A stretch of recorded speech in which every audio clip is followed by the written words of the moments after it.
All right, Daf Pei Ches, Monday's Daf. Let's pick it up 5 lines from the bottom of Pei Zayin Amud Beis as we continue this discussion about Dam being Tameh. Now, the Gemara does say Tanan Hosam, which sounds like it should be a Mishnah, but there is an issue here with the Girsa because this is a Brisa. Kol Mashke Hames Tahirin, all liquids that come out of a dead body, meaning other bodily fluids, are all going to be Tahar, Chutz Midameh, except for its Dam, which is going to be Metama via Tumas oil, or Tumas Maga, or Tumas Masa. V'chomara Admumis Shabayim Metamin Ba'oil. And any kind of blood-related liquid that comes out of the body that's red will convey tumas oil just like regular dam. Well, frek the Gemara, all liquids that come from a dead body other than dam are going to be tahar. Ivra minhu, the Mishnah in the second parak of Tvil Yoim says that a mashka of a Tvil Yoim, meaning someone who went to the mikveh and is waiting for Herav Shemesh, kimashkin shenegeh bahen. The bodily fluids that come out of him are just like the same liquids that the Tvil Yoim will touch. What does that mean? Moving over to Tamid Aleph, ve'elu ein metamin, and both kinds of liquids are not going to be metama al yedei tumas maga, which is another way of saying that the actual liquids that come out of a Tvil Yoim's body are not going to be tameh. They are tahar. V'shar kol atmein, lagabe all other sources of tumah, ben kalin ben chamurin, mashken hayotzin mehen ke mashken hageh behen. They do have the halacha that which comes out of them are like the things that they touch. Ve'elu tchila, and they both are like the beginning of that chain of tumah, because a mashke that touches any other thing that's tameh becomes a rishon, and it has the capacity to make something else into a sheni, and that sheni can in turn make something into a shlishi, etc., etc. So in short, something has to touch an avat tumah to become a rishon, but the Rabbanan said that if a mashke touches even a sheni, it becomes a rishon and starts a new chain of tumah. And therefore, any kind of mashke that comes from a source of tumah other than a Tvil Yoim, it will have a din of a rishon, even if it doesn't touch another source of tumah mid Rabbanan. Back to the Gemara, chutz min mashke shu avat tumah, because there are certain kind of mashkes that midiraisa are a level of avat tumah, and they could be metama things only through maga. Anything lower than an avat tumah can only be metama oichlin and mashkin. So, for example, the reik of a zav is an avat tumah. So my kalin umay chamur, in this that we said there's kalin and chamur, what are we referring to? My lav kalin sheretz v'zav, the chamurin is an actual mace, and you see therefore that the liquids that come out of a mace are going to be tamei even besides dam, which the Gemara says no, you're making the wrong diak. Loi kalin is sheretz, the chamurin is a zav, but in a chanami from a mace, anything other than dam will be tahar. Now maishna zav de gozr be rabbanan, umaishna mace de loy gozr be rabbanan. Why should there be this chilik after the Gemara? Because zav de loy bedili and sheminei, people don't stay away from a zav. As Rashi says, lafishu chai, I mean the guy's alive, and also people don't even know that he's a zav. It's not obvious that he's a zav. But a mace, a dead body, the bedili and sheminei, people naturally stay away from it. Legos be rabbanan. All right, then the Mishnah said dama nitos v'shala sakin v'chulu. Any dam that's splattered or that's on the sakin, you still have to do a mitzvah's kisui with it. Tana rabbanan, the Brisa says that the pasuk says v'chisohu, that you cover that blood. Malamid shedam hanitos v'shala sakin chayav lachasais. Omer Yehuda Mosai, when is there a din that you have to cover this additional dam? Bisman she'ein sham dam elohu. That's when the only dam you have is this extra dam. Avol yesham dam shalohu. But let's say you already did a kisui and there's a little bit more dam on the sakin, or that was nitas. At that point, it's pater melachasais. Tanya idach, another Brisa says v'chisohu malamid shekol dam chayav lachasais, that you have to cover all of the dam. Mikan omru damanitas v'shala gapayim, that the dam that splatters and that's on the walls of the neck, the throat of the animal, that's chayav lachasais. You got to cover all of it. Omer Rabban Shimon ben Gamliel, hamed dvar amurim, that's shalei kisa dam nefesh. That's as long as you didn't do the kisui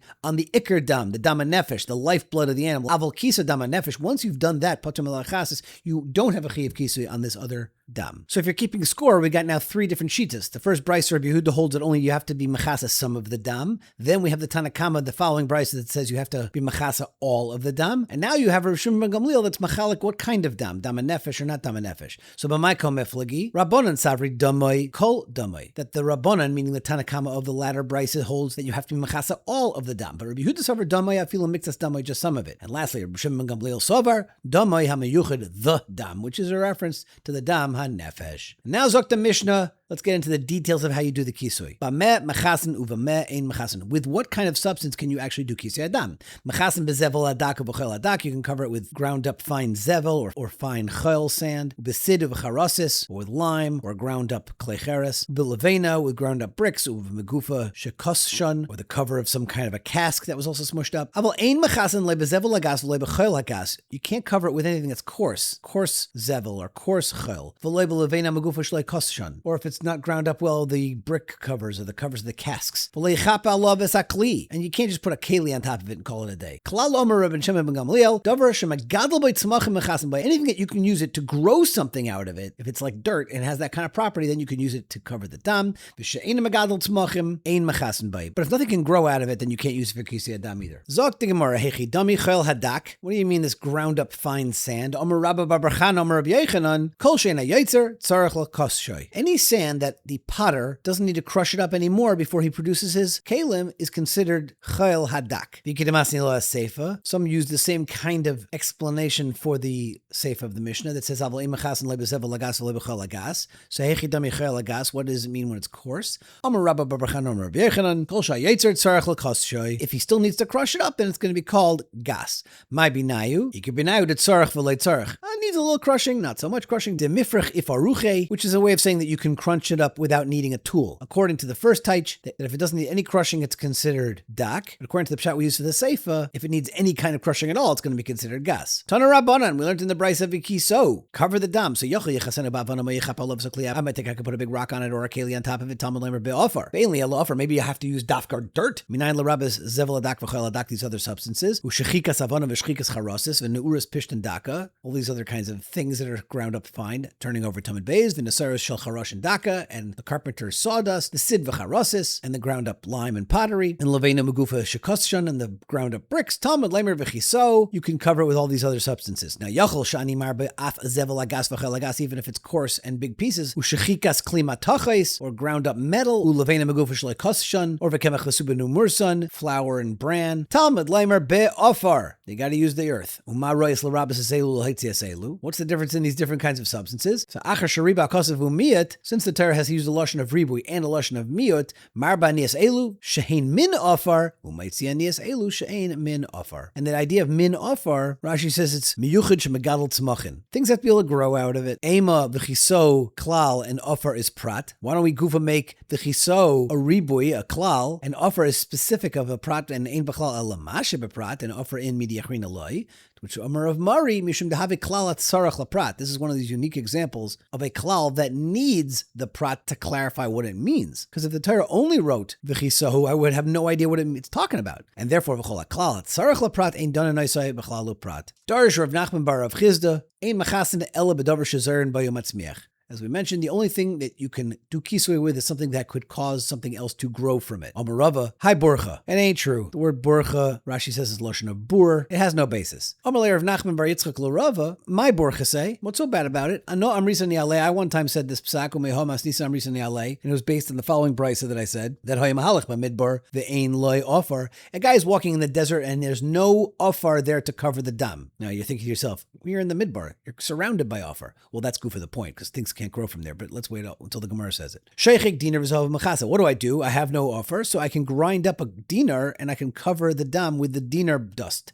Let's say I'm on a ship and I have no offer on the boat, so I can burn my shirt and now use the ashes from the burnt shirt to go ahead and be machasa the dam. But you see right away from the fact that I'm in the midbar and I have no offer that you cannot be machasa because you can't grow things from the offer of the midbar. Take a look at Taisus as kashas from the Gemara of Avodah Zarah that seem to say otherwise. The Gemara Bishlem Asarv Talisay Machasa. I get that you can use the ashes of your burnt beged because ashkhan efer de ikri offer. I find that ashes is called offer. Ela dinar zohav minalan. Why should you be allowed to use a ground up dinar for kisei adam? Amar bizair, because the pasuk says va'afrais zohav loy. So there's a reference of offer when it comes specifically to the ground up coins. There's an important Mordechai on this Gemara that the Mordechai says a minig that if someone's on a boat and they're shechting and they're in the midbar and they just don't have a way to do kisui, they can mop up the dam with a sfug, a sponge, a clothing, something that hold the dam for later, and then later on squeeze out the dam and do the kisui. And the Mordechai says you can even make a bracha on the kisui now when you're absorbing it. The Beis Yosef, when he brings this Mordechai, can't be soivel it, and therefore doesn't even bring a la halacha. He says, what is that? That's not kisui.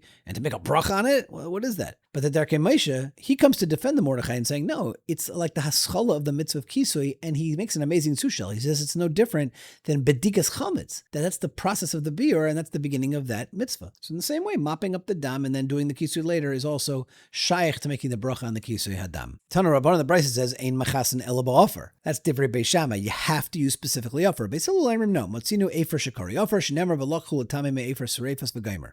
Ubeis Shammai, what does he hold? Because offer sereifas ikri, offer stoma lo ikri. Because the ashes is called offer sereifa. It has its own unique name, but offer stoma lo ikri, it's not called dirt. Tana, another Brisa says, Hasifu alein, they added hashachar, charcoal, v'hakochel, some kind of makeup powder, v'nikras, pisulin, and the scrapings of the millstones, v'yeshayim mafazarnich, which is some kind of dyeing powder. And we'll call it here, and tomorrow, Mitzvah Hashem, we'll pick up with the Agadata and take it all the way to the end of the parak and get to start the 7th parak of Gid HaNashe.